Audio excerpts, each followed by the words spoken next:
Hey, I'm Amanda from Trifecta Fitness. We're proud to be Clarksville's new Get Fit headquarters. Trifecta Fitness is a state-of-the-art spin and strength training studio. Our spin studio is truly one of a kind in this area, complete with 20 state-of-the-art live fitness bikes and an incredible sound system. Our strength training is done in small groups of 6 or fewer, and all of our strength and spin classes are scalable for every level of experience. Come see us in the heart of Clarksville, just behind MAPCO at the corner of Old Trenton Road and Wilma Rudolph Boulevard. Call us for more info at 931-542-6265 or download our Trifecta Fitness app for a full list of upcoming classes. Welcome back.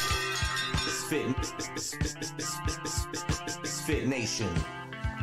We are a show founded by veterans and hosted by 2 veterans and a military spouse. Our mission is to get people to tell their story to the world. If you're an author, share your tips with the Misfit Nation. If you're a musician or actor, our audience needs to know how they too can get into the business. Coaches, we love our coaches. Come on and share some of your tips with the Misfit Nation to help them become better versions of themselves. If you are a corporate leader or entrepreneur, come on and share how you did it and how hard you have fought for success. If you are a veteran, first responder, or star family, we'd love to have you come on and just share your story with the Misfit Nation. We always have time for you. If you're feeling down, alone, or starting to see the darkness, stop. Think about those who are around you. You are not alone. You will be missed. If you feel like your problems will be a burden to those in your inner circle or are embarrassed, dial 988. If you are a veteran, take option 1. We need you to keep pushing forward. Don't make a permanent solution to a temporary problem. If you're a new listener, welcome to the Misfit Nation. Be sure to subscribe to the show on your favorite podcast apps and also on our YouTube channel at @_MisfitNation. Subscribe and click the bell to keep you up to date with our latest episodes and all of our news. You can also find us on Electrocast Media and About Face Radio. This will keep you tuned in to us and learn about our great guests. All right, welcome to our live show tonight. We're coming a little heavy heart after events just south of here yesterday outside of Nashville, where we lost 3 little angels, 9 years old, to violence, and 3 adults, 60 and 61 years old. Just pause during your day and think about that, and make sure you hug your kids every day, and make sure you tell them you love them just in case something horrible happens, and always let them know that you're there for them and they can tell you anything that they think might be happening. With that, our next guest is a military spouse of 24 years and a mom. She's a retired combat veteran who served in the Army for 17 years and 4 months as one of my favorite MOS's chemical officer, including a deployment to Iraq and Afghanistan. She retired in November 2016 and fell into being an accidental entrepreneur, and uses her voice to share her story about real life after the Army and living with mental illness. Since her retirement, she has focused on her business, podcast, speaking, mentoring, volunteering, and her first book, The Wall Between Two Lives.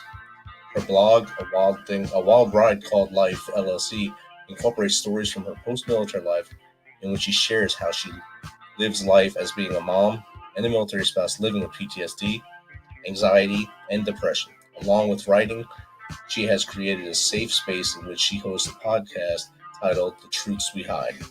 So without further ado, let's welcome U.S. Army veteran, author, and etc., everything in the world going on, Annette Whittenberger. How are you, Annette? Hi. Thank you so much for having me here. I was getting tired reading all the things that you're doing. How do you have time during the day? I take breaks. Lots of coffee, lots of breaks. Yes. Outstanding. I just gave a quick blurb about you there. If you want to go a little further back and how you decided to join the military and how we got to where we are now, that'd be great. Yeah. So I attended an all-girl Catholic high school in Thousand Oaks, California. And at that school, it was just not the norm to join the military. I had a friend who enlisted, and I was like, that is so badass.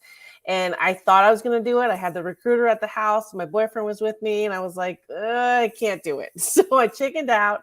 I did community college for a year and a half, but the university that I chose afterwards had an ROTC program. So that's how I fell into that. My goal was to just try it out. I'm like 3 years and I'm done. Then I met my husband, and then they're like, look, you got to make a decision. I was like, okay. So I tried it out, and then 17 years later, I retired. That's a quick tryout there. 17 years. Yeah, just a quick one. Just quick. I'll just get my foot in this water a little while, and then I'll leave, and you won't even notice I'm gone. Thank you. Right. So, what was some of the best things that you've seen while in the military? I know being a chemical officer is a lot of heartache and pain because you're basically the Swiss Army knife of any staff section you go into, and then sometimes you get lucky enough to hang out with other chemical people. So that is true. So, what would you say was your best parts of that part of your journey? Although being a chemo was, we were made fun of a lot and given the crappy jobs, there were times where I was able to fulfill a slot like company commander, battalion XO. I got to deploy with my soldiers. I got to work with light infantry, heavy infantry, and field artillery. So I was able to learn from all of them, even though it was difficult at times. And I feel like I was really lucky to be able to do that, even though sometimes I was like, this sucks. I want to get out. At the end of the day, I am so fortunate enough to have been able to lead, and I will always take that with me. I will always love my soldiers, and I still communicate with them to this day. So I think that's one of the best things I've ever had. I think that's one thing a lot of people who never serve don't understand is how we become a family in the military, and become so tight, even from coming from multiple different backgrounds, diverse backgrounds, cultures.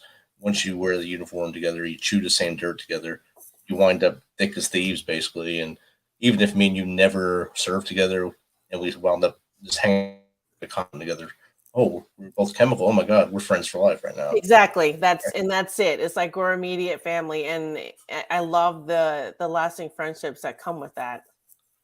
It's amazing. That's something I didn't expect when I came in. I thought it was just you go in and maybe you drink with a few buddies, and those are the ones you know for the rest of your life. But your circle winds up being basically a spinning wheel. It's just so many different people you meet, especially 17 years. I did 22.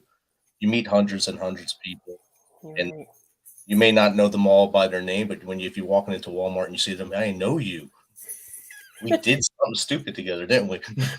I know, and I'm that person that'll stare and be like, excuse me, I know I don't know you, but yeah, it's I'm not a creep. I know I'm not. I swear. I'm not gonna hurt you. Please put your gun down. Don't spray me with mace right now.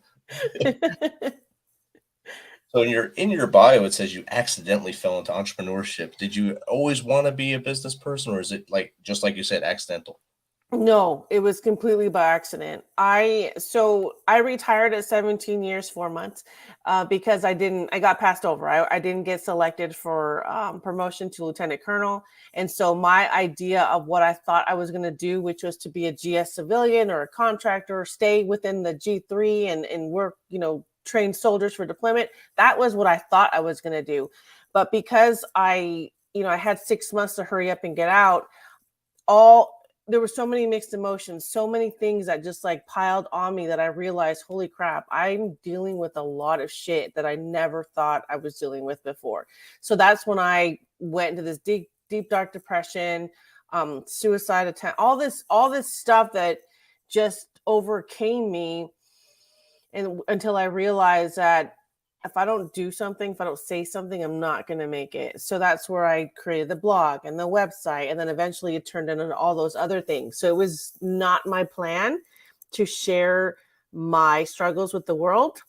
But after, lots of conversations with other soldiers, with friends, I decided that I needed to do this.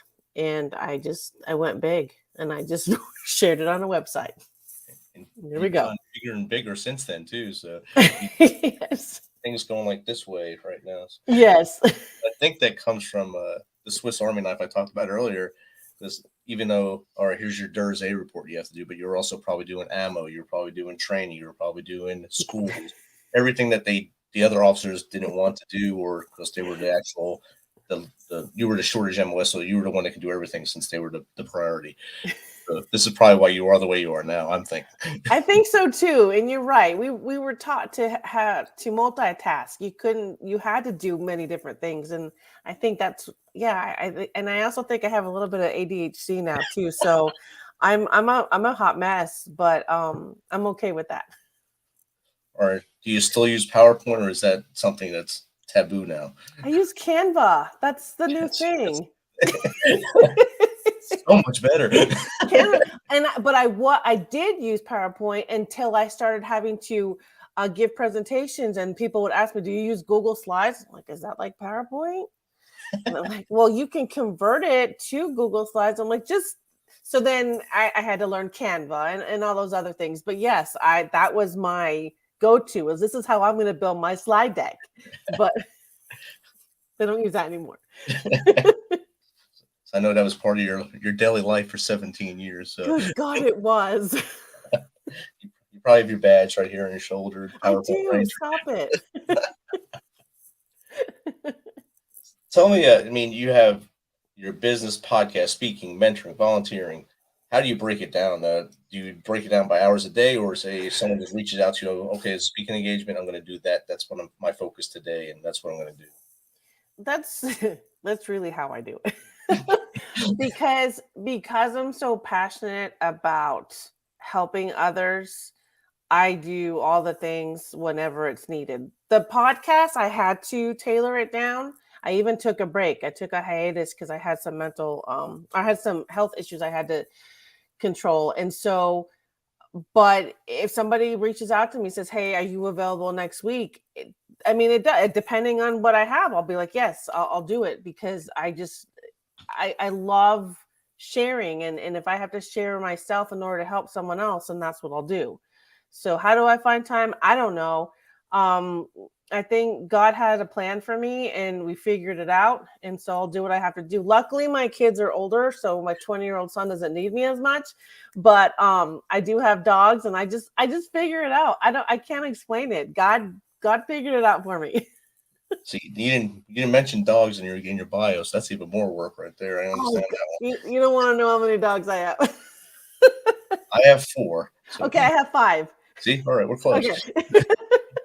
And mine range in size from 90 I'd say 105 pounds down to 35 pounds. Okay, mine range from 5 pounds to 35 pounds. Oh, these are all tiny. Yeah, so they bite, they bark a lot. Good. Oh my God, they do. I have one that's right here that I'm like, don't make any noise. So I can't have any in here in the room. So they'll jump up, try to get on camera, or they'll bark at me the whole time. So I lock them up. So that's another thing that we connect on there. So it's awesome right there. So how have you tackled, I mean, we all get diagnosed with a little something from being in combat and stuff, PTSD or depression or anxiety. How have you combated that as part of your transition out? I mean, 17 years, and then you had to come out and find out what to do with your hands basically after that. And how did you combat the mental part of it along with getting everything else straight line for life? It took me a couple years. It really did, because one, I didn't realize it. And then I started to peel back the onion and realize that there were so many signs that I ignored because I thought, I don't need help. I've got this on my own. Even though people told me that you probably need to talk to somebody. I'm like, no, I don't. I'm fine. Yeah, I was so offended. And, but over the years, having conversations with my family, I was like, oh my God, I need to really stop being, can I curse on this? Can I curse? Okay. Yes. I need to really stop being a bitch. Like, seriously, I really was. I was terrible.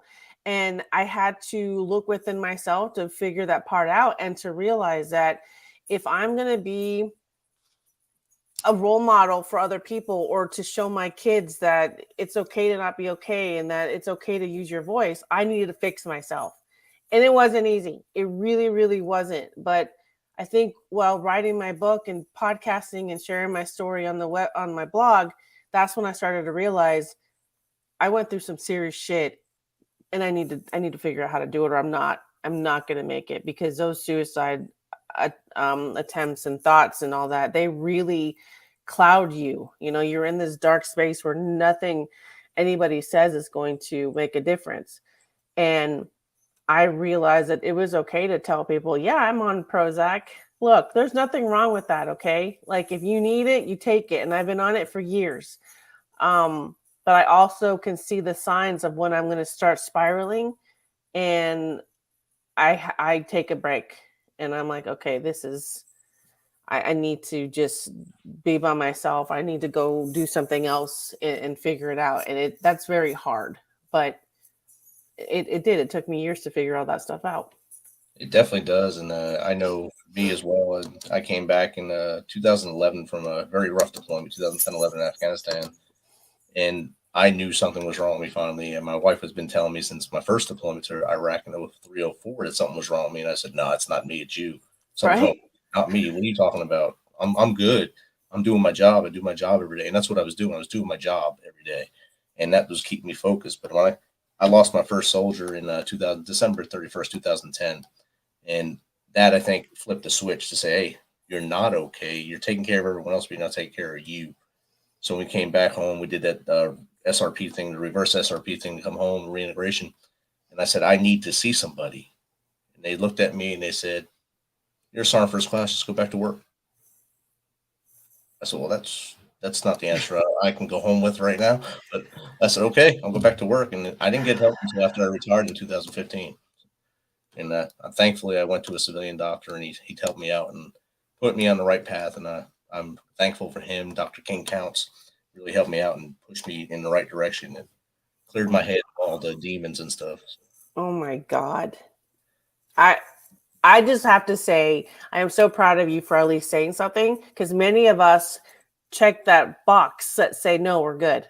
Right. And you did it. And I hate that you went through, and that's the problem that we have. But I'm also glad that you found your person that was able to help you, because yeah, that's so important. And something I learned also is that not every doctor is good for everybody. So yes, you're so right. Who helped me might not be able to help you because you won't connect. You have to have a connection. And that's for everything in life. You have to have a connection with somebody in order to have a purposeful conversation or a purposeful meeting with them. If you don't have that, it's going to be blah, blah, blah, blah, blah, blah. Okay, good, great, wonderful. I'm going to, I guess, go home and watch TV again and drink because you didn't do nothing for me. Yeah, and you're right. And we have to be able to know that it's okay if you don't have that connection. I didn't have a connection with this one particular therapist, and I quit going, which Right. wasn't the right answer. But I was so frustrated because I was like, I keep repeating myself, and she keeps giving me the only way she knew how to treat me, and it just wasn't working. But I didn't know how to say, okay, let me try somebody else. I was like, I'm done. And I quit. So I just, it's okay. If they're not right for you, go find somebody who will. Don't just give up. Right. And, my first trip with the VA did not turn out well either with the VA mental health. I went in there and they used to have the kiosk you can check in on before COVID. So I checked in on that, and I wanted to make sure it actually checked in. So I just went into the office, leaned my head in, say, am I checked in? And a woman outside with her, I guess she was a caregiver or whatever, she told me I was privileged. What do I think? I'm privileged to do this? And that just made me snap. I went kind of crazy on her up there, and they escorted me out. The doctor came out, escorted me out of the VA. He said, "You're good. You're going to go to civilian care." I said, "What? Don't come back here." I said, all right, awesome. I said, "Thank you so much." Oh my gosh. Okay. So that was my VA mental health experience. And today, actually, after a year of asking for something, I just wanted to talk to someone for the last year, and they basically blew me off for a year. Then I went for my appointment the other day for my annual. I said, "Are you going to blow me off again when I ask you this again?" And all of a sudden today, okay, come in. We'll do the warm handoff. I did a warm handoff with the doc, the nurse, and we don't have anybody here. So why am I here then? Why am I here? Yeah. And that's what our brothers and sisters go through every day. I know, I see it. I've witnessed it. So I'm a case study, I guess.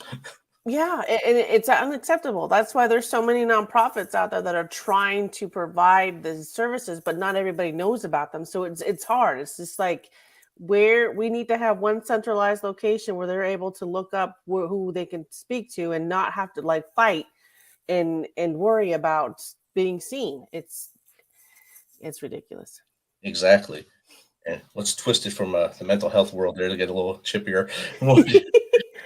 Where do you volunteer? I mean, I know you have a lot of things going on. Then you volunteer. Hopefully, it's not at a pet shelter and bring more dogs home. But Oh my where God, else do you volunteer? I'm not allowed to do that. Um, I, I volunteer with TAPS, the Tragedy Assistant Program for Survivors, and I worked with children, and that was the most humbling experience of my life. And I haven't been back just because of PCSing and all that, but I did that in DC, and it was just amazing. Let's see, I can't even think of the top of my. I'm a mentor for different organizations. I just love giving back. Anywhere that I am needed or that I fit into, I will do it. I don't know. I just have to do it all. I want to save the world. Somebody told me I couldn't, and I'm going to try. So Challenge accepted. See, exactly. Don't tell me no. Everybody knows that. told you not to volunteer at a pet shelter, so you're doing well there. Well, that I know I can't go to. So Just volunteering. I brought 5 more home. I know. I'm just going to buy a bigger house. I'm just kidding. No, I'm not. I'll just live outside in a tent. They can have the house. I know, right? Don't even start. So when you started the business side of your life, how hard was that to get that entrepreneurial skills going and build your business to where it is now? There was moments that were difficult because I had to try to get into that space, and then you fall into imposter syndrome, and then sometimes you speak to the wrong people who tell you can't do it, or if you don't make money, then it's not a real thing. And so I had to decide, what is more important for me? Is it making the money, or is it helping people? And at that time it was helping people, because it wasn't about that. I didn't want to have to bring somebody in and say, I can't help you unless you pay me. So that's how I started. It all has to do with the mindset. How do you want to do it? And so that's what I had to figure out, is what was my end goal? What did I really want to do? And so after a few years, and after realizing, I'm just going to stay with my circle, I found my circle of people that I trust and that give me the good, honest advice and not some BS answer. Then I realized, okay, this is what I want to do. I didn't have a business plan. I just said, I'm going to do this. I'm going to do this, and I'm going to do this. And I stuck with it because I wanted to reach people in those different areas. Some people read, some people listen to the radio, some people, you know what I mean? Like, you have to just grab, where are those people at, and how can I connect with them? And so that's what I did. That's awesome. You charged another wall right there. You took that challenge. You made the challenge yourself and took it on, and it's the challenge accepted to myself, and I did it. I'm just crazy like that. So it took me two plus years to actually turn this into a business, the podcast, so I can start, I guess, helping my family by not paying extra taxes, I guess. But so. No, and you're right. So people ask me about the podcasting. How do you make money? I want to make 6 figures, and I'm like, look, there are so many different ways to make money through podcasting, and sponsorships or whatever the case is. And I think it's important that you have that passion for it. You're not just doing it just to make the money. Like, I know, and I don't even know you, but I see that you want to help people, and you are here to share people's stories in order to save lives. And that's what you have to make sure you tell people without being salesy. I have this passion to do this, and I also need to make a little money, looking for sponsorships, looking for ads, whatever the case is. There's so many different ways, but I think that's the most important thing, is having that passion. Otherwise, it's just another job. And why do people want to help you out if it's just another job? Right. All I do is get up in the morning and do this. Okay. I'm just going through these motions every day. I mean, I enjoy this. I've 255 released episodes plus all my lives now. Doing the live shows are fun because it's like you can't cut anything out. It's there. It's there. So it's either you or no. So people either love me or hate me at the end of the show. So it's great. And like you said earlier, people can call in. If they do call in, we can chat with them on here. They can ask questions, or if they get in a chat room, they can talk there too. So that's a great part of this here, being live, and getting instant feedback, I think, helps out too. And sometimes you get it, sometimes you don't. But even if we don't, if one person's watching and they get something out of what me and you were talking about, our struggles, our journey, that means we've reached one person, and that one person is safe today. Exactly. That's exactly it. And I think that's a plus for all of us. All right, so now we'll transition to your book, The Wall Between Two Lives. Do you have a copy there you can hold up or no? I do. It's behind me. Oh, It's right there. oh, I see it. Yeah. Tell us a little bit about that. Oh, that was a tough one. It talks about, it starts with my childhood trauma, and I had to unfold that and dig into that, and some of the MST that I went through right before I joined the military, my experiences with a soldier and a senior NCO that I thought I trusted, and then just life, how I grew up, and how there were all those signs, and how I didn't see it until afterwards. But just to bring hope, I wanted to bring hope to others that yes, we all have some kind of shit that we go through in life, but at the end of it, how do we find purpose? How do we find our identity? And how can we make our mess into our message and share that with the world? So that's why I did it. I did have to talk to my family, and I was like, hey, I'm going to put you in here. Is that okay? So I wanted to be respectful as well. Right. So, but yeah, I even narrated it myself. So I have a audiobook as well. Nice. Yeah. I hired someone to narrate my first book. So that's cool. I negotiated with them, and they have a much better voice for reading a book, I guess, than I would have. I would just laugh while I'm reading my own book. So. I mean, that's awesome that you narrate it yourself, so they get to know you a little better, and they get closer to you as the human and the author at the same time. Yeah, it was an experience. I'm sure it's sold everywhere. Is it Amazon or just everywhere in the world? Yeah, no, it's everywhere.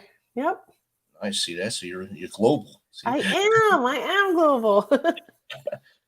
And I guess the podcast, you said you took a hiatus from it for a little while. The Truths We Hide. Mm-hmm. Are you back to it now, or how's that going? Yes, I'm going to jump back into it next month. I have about 144 episodes. Nice. And it's 3 years. I'm going into season 4. So yeah, it's I do love it. Like you, I transitioned from just audio to lives because, well, I do my own editing, so lives it is.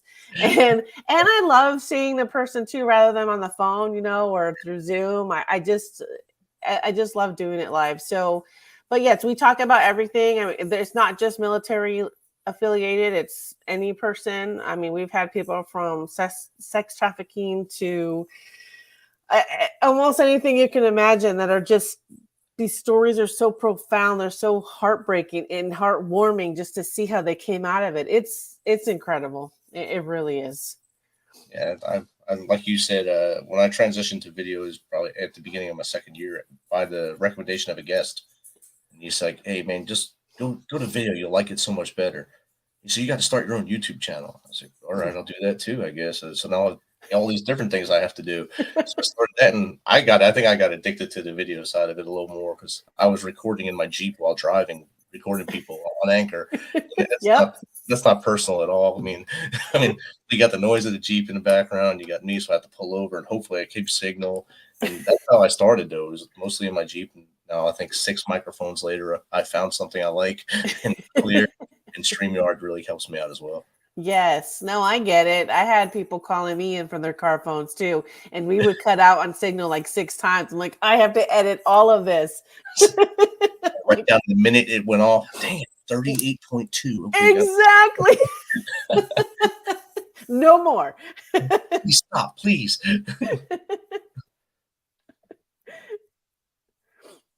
Awesome. I thought someone gave me a comment, but there's someone I guess trying to promote me. That's good. So anything you can get, any hints or tips you can give people that want to start a business, for one, and 2, to tackle the demons. That would be great tips, hints and tips and tricks that you use to help someone out there that's listening. The things that I did was whatever I wanted.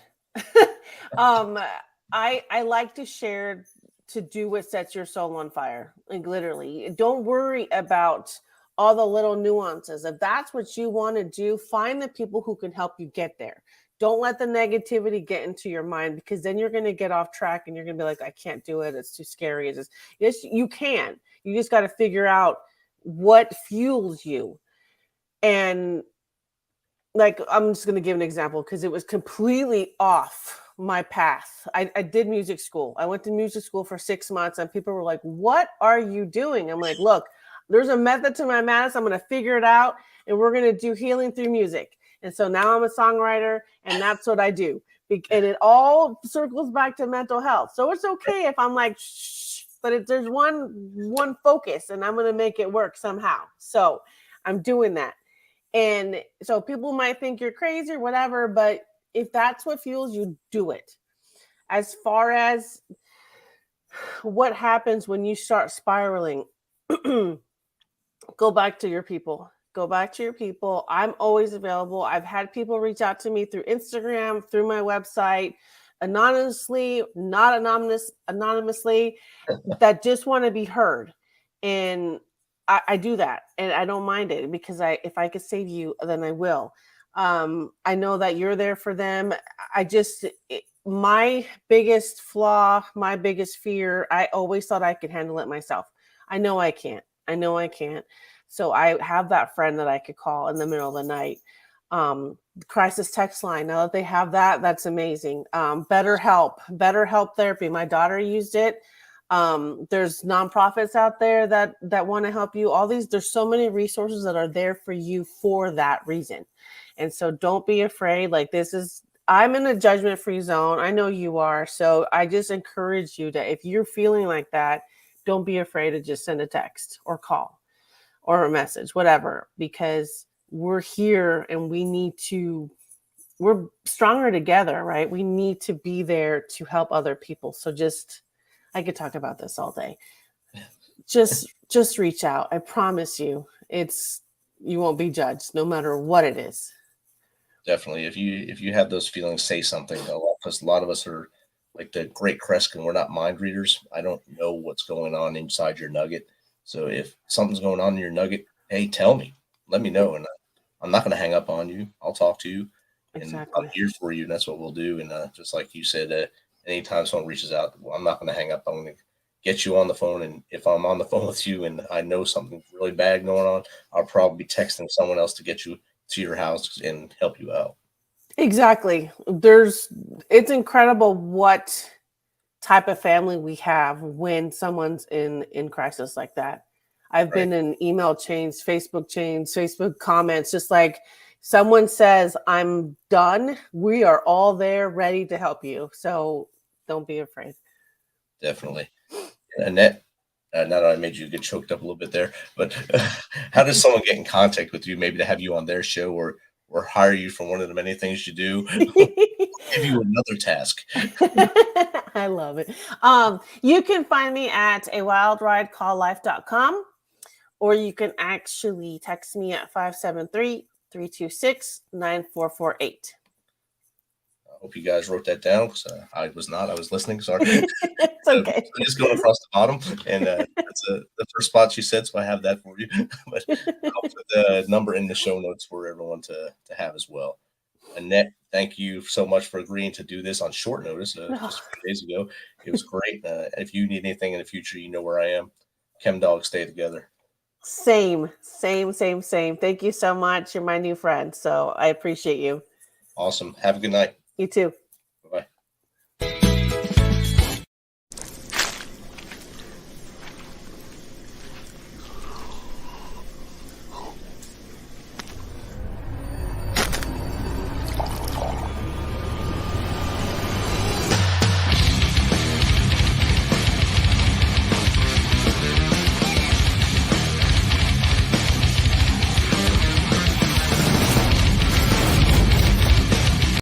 Thanks for checking us out and being a part of the Misfit Nation.